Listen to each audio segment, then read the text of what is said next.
The following Maarifado presentation is for educational purposes only. Always seek the guidance of your doctor or other qualified health professionals with any questions you may have in regards to your health or medical or condition. Facing mandatory vaccinations, challenges against COVID-19, variants arising everywhere and every time, and facing other medical conditions, it is imperative we are clearly informed, so we analyze every decision we make. The title we want to discuss is to be a healer. As Maarifado Family Group is developing a healer's directory, the following two interesting questions must be answered accurately. Who is the source of your knowledge for healing? Followed by 2, who controls your healing? In the conclusion of this presentation, we shall share the contact details for anyone who may want or wish to consult a healer affiliated with Maarifado Family Group. Healing. It will be interesting if you know any healer who can adequately and freely answer the questions that we have posed above, and even add some more. By healer here, we include doctors of medicine and all Western trained medical practitioners. A medical doctor is any person licensed to practice medicine. Licensed, but by who? That's the key to the question we asked previously. Before we look at this type of healers, let's define medicine. Medicine is defined as the science or practice of the diagnosis, treatment, and prevention of diseases. After completing 12 years of medical education, you will have to be licensed to practice your craft. In the United States, it is via every state which has a licensing body, as well as in many other countries. This is the procedure. Who owns these licensing bodies, or who controls them? The history of doctors and how doctors are controlled is the history that we should all understand and know. Because by whoever issues the license to practice, that is the power behind the doctors. On June 27, 1913, the International Health Commission was created and charged with the promotion of public sanitation and the spread of knowledge of scientific medicine. Throughout its history, the organization underwent a variety of mandate and name changes, becoming the International Health Body in 1916 and the International Health Division in 1927. Ultimately, the organization initiated programs in over 80 countries. This is the power behind the doctors that controls the doctors. Unlike the RIC, which had focused in its activities in southern United States, the International Health Division tackled public health issues on a global scale. So you have these big boys coming into the play. The successor of these organizations, the Rockefeller-Carnegie Commission, here, it is the foundation of how doctors are controlled. It hijacked the healing system. Around that time, the same 1900s, Rockefeller wanted to monopolize the medical field as he had already done with the oil and gas industry. From this website, the Rockefeller-Carnegie Big Pharma scam, the killing of natural medicine, given on this website, Rockefeller knew he could not patent the drugs from the natural medicine or which came from nature. So to achieve the goal of patenting, he had to eliminate his competition: natural medicine, homeopathy, herbal therapies, and naturopathy. Together with Carnegie, another billionaire, they devised a strategy that would forever change the direction of medical education in the United States and in the whole world. They lobbied Congress to adopt their recommendations via what is known as the Flexner Report, which was looking at how healing was being performed, and obviously and honestly it was not performed in a very comfortable manner. The Flexner Report transformed the nature and process of medical education in the States, resulting in the elimination of natural medicine and even their schools, and the establishment of biomedical pharmaceutical drug model as the gold standard of medical training. This is Abraham Flexner and his report, which covered the United States and Canada. Everyone is licensed after training to be a healer or a medical doctor, and serves the Rockefeller foundational agenda. This is the source for your healing knowledge. Think about this very, very seriously. They became a global enforcer when the Rockefellers managed to donate some money to build the United Nations in 1947. And then out of the United Nations, you can see Treg, his name is very interesting, signing the United Nations and receiving money from John D. Rockefeller. Now, out of the United Nations, you've got the WHO, or World Health Organization, here. These are the twin global enforcers, how every government is in lockstep march, even using underhand tactics to silence the voices of alternative healers. Very, very interesting. Let us answer the two questions about healing now. We want to answer them accurately. Who is the source of your knowledge for healing? Refer to the Flexner report. Who controls your healing? The factories for the making of ignorant doctors. Carnegie Foundation startling report that incompetent physicians are manufactured by wholesale in this country, in the United States. You go to this website and you read about the Flexner report and its power and how it controls healing. In the Flexner report, he suggested that black doctors should only work on black patients. Their education should be limited to hygienic matters as opposed to surgery, and that they were to be subservient to white doctors. This is Flexner report. He also stated that they were educating black people not just for their own sake, but because black people were infected with the diseases. And by educating black doctors, they would protect the white people.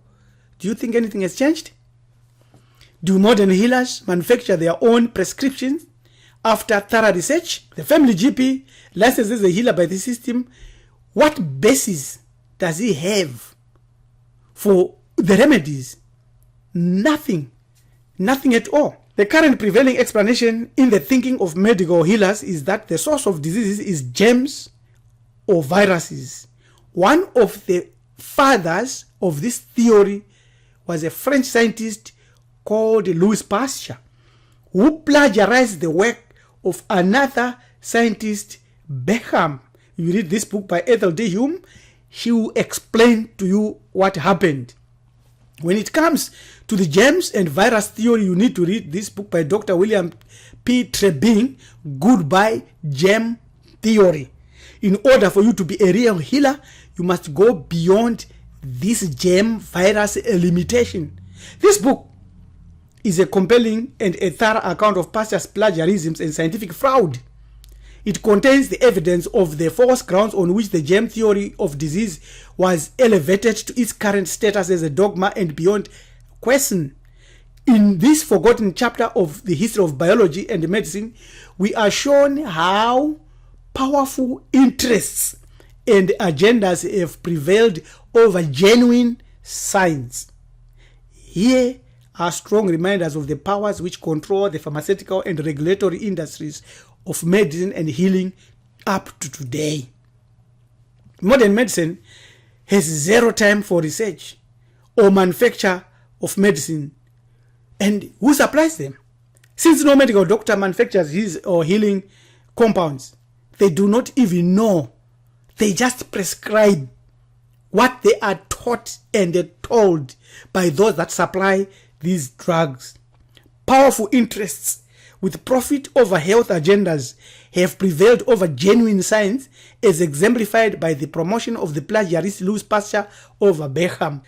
From petrochemical synthetics to digital microchips. If you understand this statement, you will realize that when the World Affairs reports that around 1900 scientists discovered petrochemicals and the ability to create all kinds of chemicals from oil, and they discovered various vitamins, and they guessed, not really guessed, that many pharmaceutical drugs could be made from crude oil.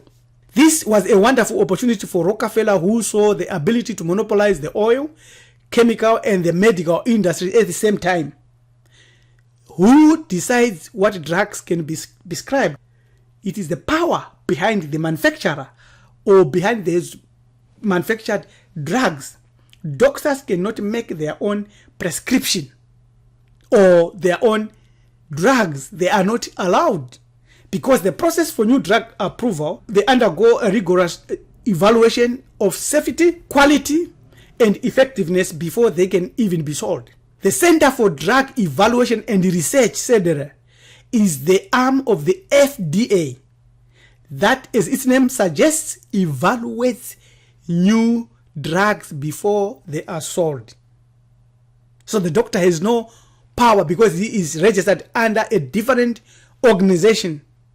This process requires multiple levels of research to make sure that medications are safe and effective before they are made available to the public, and that takes time and money.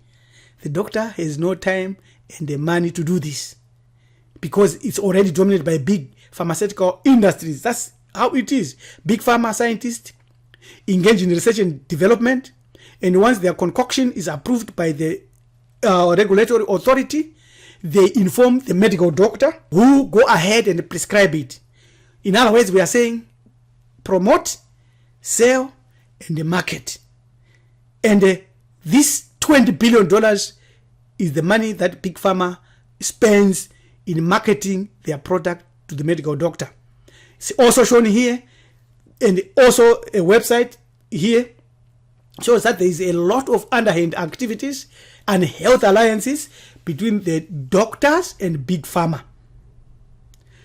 This, you can go to Drug Watch and read a lot about this. The government has shown little interest to penalize Big Pharma that offers money and other incentives for doctors to push their drugs. Go and read everything from these websites that we are showing here. This is West. Allopathic medicine, as we have presented it so far, you might think that it stands on its own physical feet. It has a Greek spiritual component, because anyone who qualifies to become a doctor performs what is known as the Hippocratic Oath. I once said a hypocrite oath. I swear by Apollo healer, by Asclepius, by Hagia, by Panacea, and by all the gods and goddesses, making them my witnesses, that I will carry out according to my ability and judgment this oath and this indenture. It goes on to explain what they will do. But the Greeks, and this symbol was stolen from African healers. So any Christian, any Muslim, any Jew who denigrates African traditional healers or ngangas as pagans or as Satan's agents, and then goes to the hospital, he is playing in the same dish. No matter what you say, if you're a Christian and you believe in Jesus Christ, and then you go to hospital, you are going to be healed by a system that was stolen from African traditional healers by the Greeks. Now, this is our best alternative to become a healer. Immutable, the father of medicine, the actual father of medicine. The Nganga is a real healer.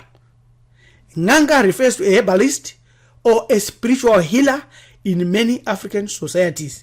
We're going to look into it a little bit deeper in other videos, but we want to summarize by going to Odirafo, this website showing here, to show how Ngangas, African original Ngangas, are different from modern doctors today, and why today they are weak. I will answer that straight away, because they have divulged their vows and they no longer follow the initiations that they should follow. And there are other things that we will share with them specifically. Nga in Nga means to keku or to quack. It is also a title meaning kekla. Nga or Nga wa means the great kekla. What does all this mean? In the cosmology of Hamid et Tapeti Abetebs, it is revealed that the great divine Nganga, Kakla goose, in the form of great Toro or deity, Amen, Kekus. At the beginning of creation, master that, Kekus, at the beginning of creation. So you have professional healers today that are connected to the beginning of creation at the moment where there was the cause of the primordial waters of Nyunyu and Nyaunyet to begin to vibrate. So this is the profession of African or melanin dominant healers. They go to that point where the original energy that brought creation into being began. So we are dealing with a highly specialized professionals here. But the key here is that the cackling or quacking or production of sound waves or vibrations or power by the qualified healer. This got me qualified healer. Over 99% of so-called African traditional healers today are not qualified because they have not vibrated at the center or at the beginning or at the interface of the original cackling shown here, the vibrations. And then that would set in motion or movement or transmission of energy, the healing energy or information of healing within Nyunyu and Nyaunyet. Nyunyu masculine, Nyaunyet feminine, combined in the healer, like that. The energy substratum from which Ra and Rait, Ra masculine, Rait feminine, the creator and creatoress. We are dealing with something very, very fine here. And ultimately, all created entities emerged. So a proper and a true healer does not end with the pharmaceuticals. It goes beyond pharmaceuticals. Does not end with the herbs. Does not end even with the chanting or with the words. They go beyond, right to the point where origins of creation began. This motion and the terminology used here is continuously being used today by rare melanin dominant healers today. This is also one way on how they do their research to come up with the healing herbs for specific ailments. Now, we give an example here. Self-healing power and therapy, all teachings from ancient Africa by Kim Gandende, Kia Bonsek, Fui Kao. Introduction by Marimba Ani. The Bakongo people are an example of the term where Nganga means master. When we say master, they go to the original vibration. They go there and from there work their way towards and discover the origins of disease. This is where it references a healer. The same here, another example. It should also be noted that Amen or Amunu takes the form of a divine goose and a cackler or cackles, emitting the sacred sound. Vibration at the onset of creation. Technically, Amen takes the form of the gender, male goose, while great Ntorod, goddess, Amentet, takes form of the goose as gun. So this is the connection that we are making to become a healer. Another method is through Hakka Hakata, throwing Hakata.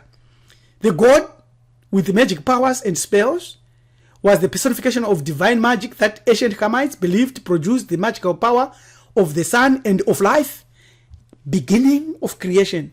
As the god of magic, he was also associated with medicine and healing and the power of the written and spoken words. I won't say any more there. True healers do not need to charge a fee. Our ancestors left us a huge collection of primary data expressing their worldview as ideas and concepts in healing. We need to say Heka, he or she who makes the words true. There is Heka there. Also translates Hekau or Hakka or Hakata. Now, to be a healer, you do not need to be licensed by a big pharma. You also do not need to go to university, current universities. You need initiation.